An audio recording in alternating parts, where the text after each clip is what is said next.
Election commission ने किया तो ठीक ही किया होगा. That blind trust I could see in 2019, but in 2024 there was a drastic change, which is not good for our country, not good for democracy. Yeah. Former Quint journalist Poonam Agarwal, who exposed the hidden alphanumeric codes on electoral bonds, has penned down her investigations into India's electoral processes. The electoral bonds, what my story revealed, that there was a hidden number, alphanumeric number, and hence you can track down the donor. So technically the government knew who was getting how much. In any other mature democracy, something like that would have brought down an entire government. But did the electoral bonds controversy have a political impact? The political parties were very clear that if the money is coming, we are taking it. Is the Election Commission doing enough for transparency of processes? Voter data discrepancies. This issue has become mainstream for a lot of political parties. Voter ID, most of us thought that it's a unique number, but it is not. How do you perceive the media's role in how it responds to issues around the Election Commission? We are not saying that Election Commission should not be trusted. It is that we are asking the right questions.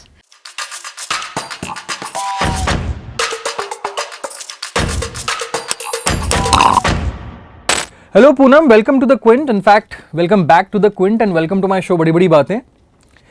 The last time we spoke was when the Supreme Court struck down the electoral bonds verdict, calling it unconstitutional. In fact, to remind our viewers, it was Poonam's investigation into the electoral bonds which revealed that there is a hidden alphanumeric code on every electoral bond. The presence of this code debunked the government's claims that the identity of the donor and receiver of political funding via electoral bonds will not be known to the government. Hands are two electoral bonds issued by the State Bank of India. I gave rupees 2000 to SBI and bought two electoral bonds worth rupees 1000 each. So beware that your political donation is not actually anonymous. So now Poonam has written a book called India Inked. Congratulations on that.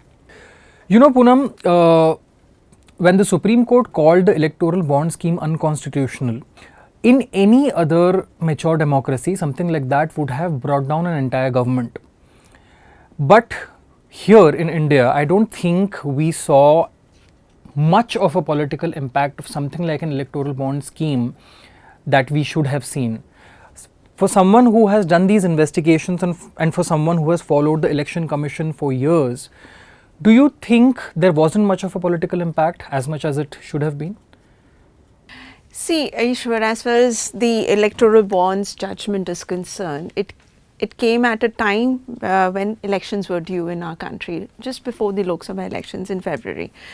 And the judgment itself was a little unexpected for most of us, you know, because the matter was lying in the court for 6 years and nothing was happening, nothing was moving.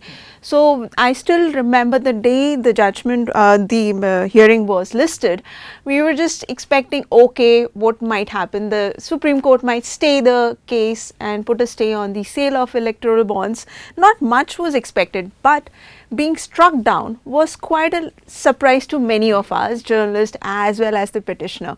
So this judgment definitely had an impact on the elections. We could see that impact was there.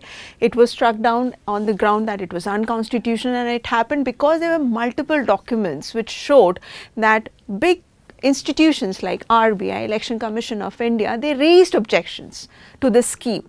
And despite of all that, it was brought in, electoral bonds were sold for 6 years. The concern here was the fact, apart from being it unconstitutional, transparency. That was the major concern. And in democracy, what is important? See, election is correlated to political funding.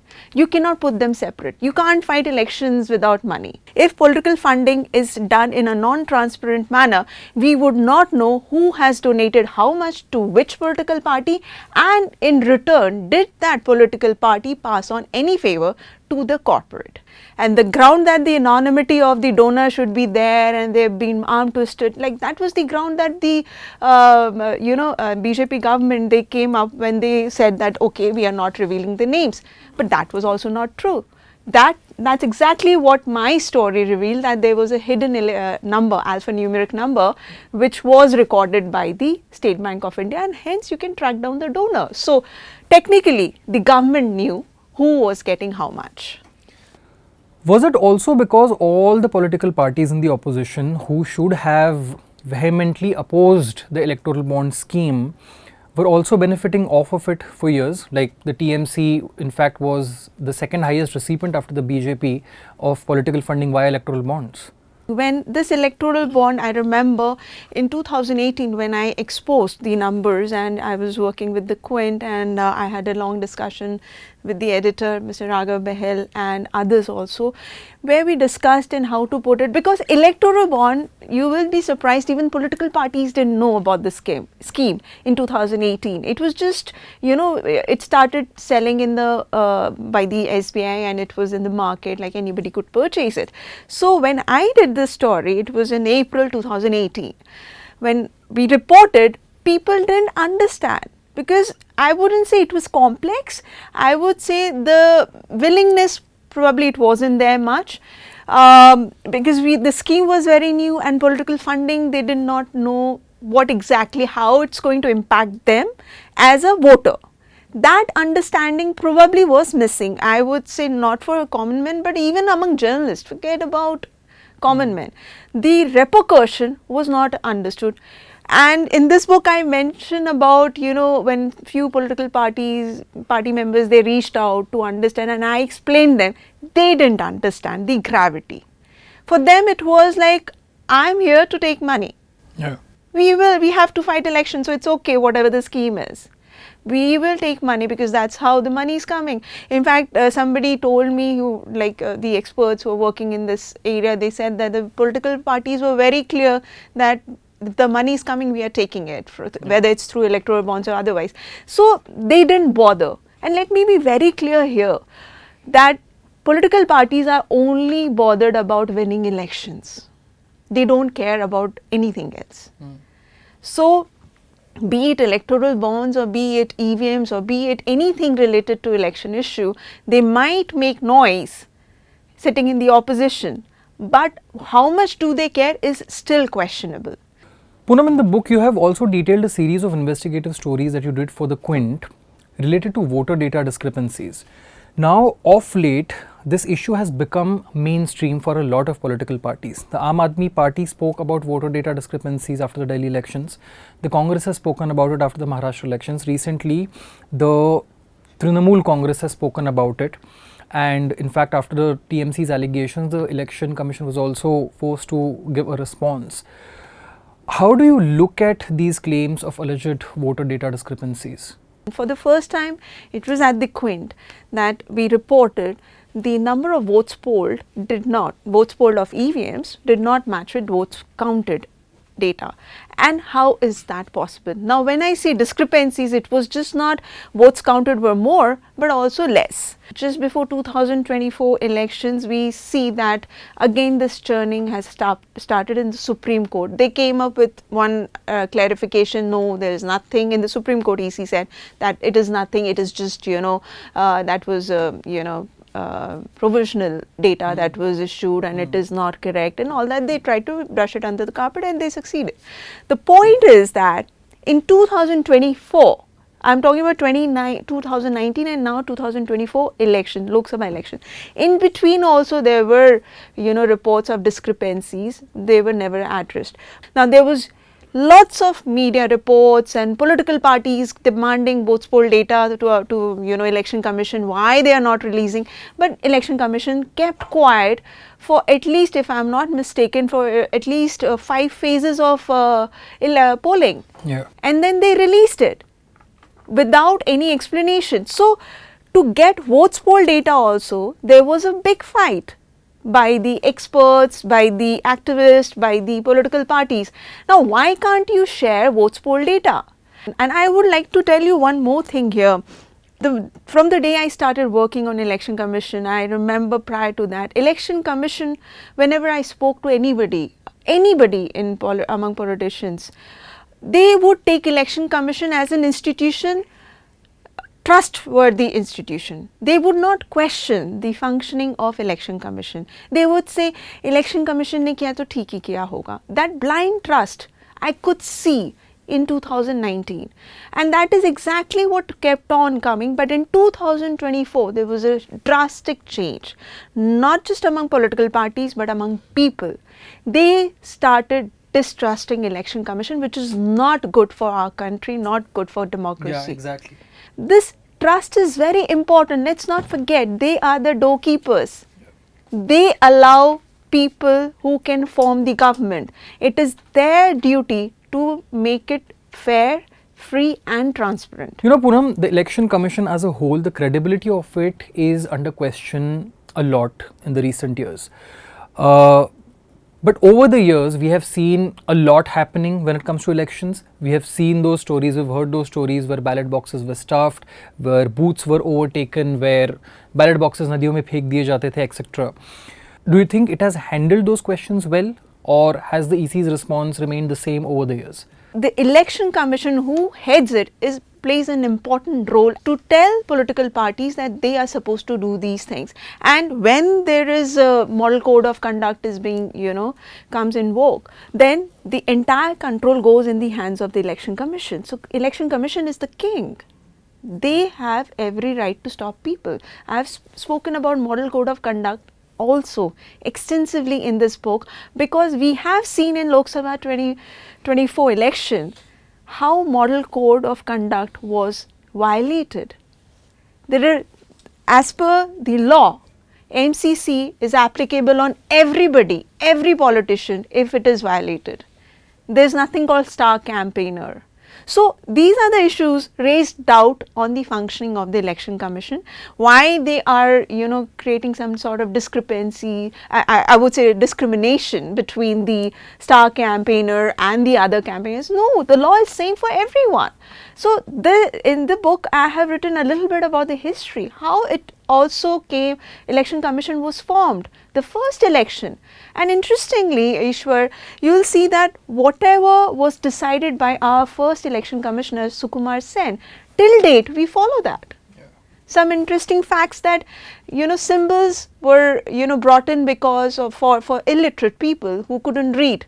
But today, symbol is the identity of the political party. They do not write BJP, they show lotus. They do not write Congress, they show hand. So these are the interesting facts which you will find in the book, and also the law. Election Commission is one institution where everything is written. Why? You will find there is a handbook for returning officer, there is a handbook for presiding officer, because Election Commission deploys government officials who are working in different ministries or sectors. So it's their duty to read the handbook before they go on duty. Yeah. So everything is written. That actually helped me in pointing out the wrongdoings or the lacunas conducted by the election commission, or where they failed to work as per the law. So this distrust that we see today is primarily because the way elections were conducted. First votes discrepancies, then voter list, now epic number. Can you beat that? It's never ending. It's never ending. Voter ID, at least I always thought that it's unique. Yeah. Most of us thought that it's a unique number, but it is not. But on the other side, we see that they are coming up with rules where they are saying they are not going to share all the information, all the data, CCTV footages and all these would be shared or not shared. It's their discretion. Like, why? This only raises doubt. Too much gets spoken about this, so I'm going to cut to the chase on EVMs. A lot gets discussed, the debate gets heated up after every election.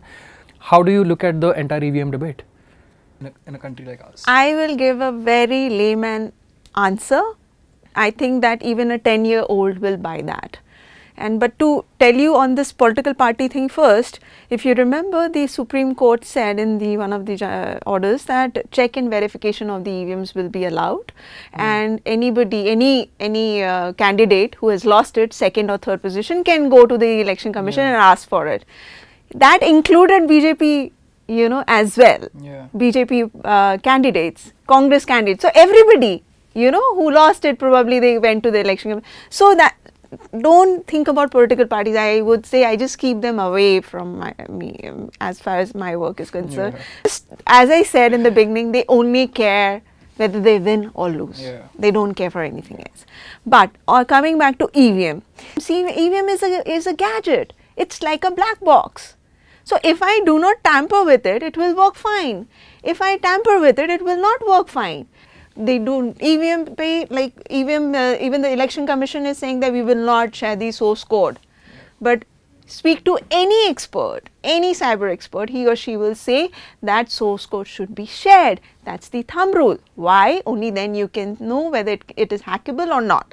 But election commission will say otherwise. Now, we have always said that it is vulnerable to manipulation.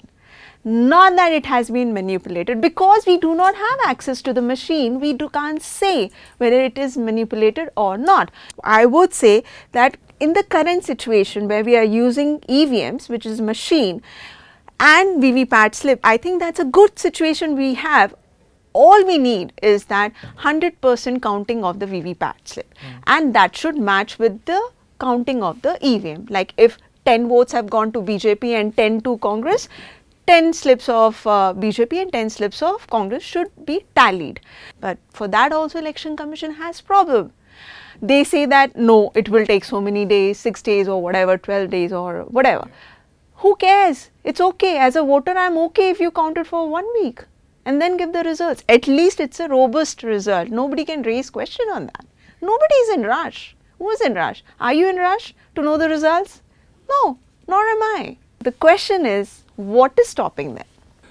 You have spoken extensively in the book about the media's role when it comes to reporting on issues related to the election commission. Now, whenever we look at these debates are highly political rather than being constitutional.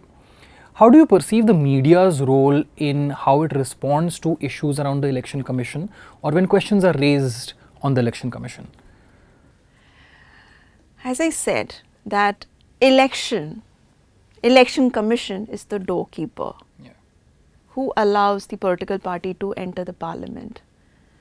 If the doorkeeper is compromised, irrespective of what reporting you do, irrespective of how many political stories you write or policies, your core is compromised. So the issue of whether the elections are conducted in a fair manner or not, I think media really need to wake up to that and report it more robustly. Right now what we are seeing, some reports here and there, even I would say reputed newspapers, they are not taking up the issue the way it should be. At least in Lok Sabha elections 2024, I saw that digital media was far more active and asking questions to election commission rather than the news channel. They actually blacked it out completely. They didn't care to question any important questions related to election commission. Why? So that is another reason why the matter is not probably reaching to the grassroots level. But at the same time, there are people who are vigilant enough and they are asking right questions. We are not saying that election commission should not be trusted. It is that we are asking the right questions. Election in our country, everything is written. It's like Bible. You need to read it to understand it. So just asking the question after losing election doesn't help. I'll be very honest. You need to ask the right questions. Well, Poonam, thank you so much for your insights and thank you so much for joining me on Badi Badi Baatein. Thank you so much for having me here.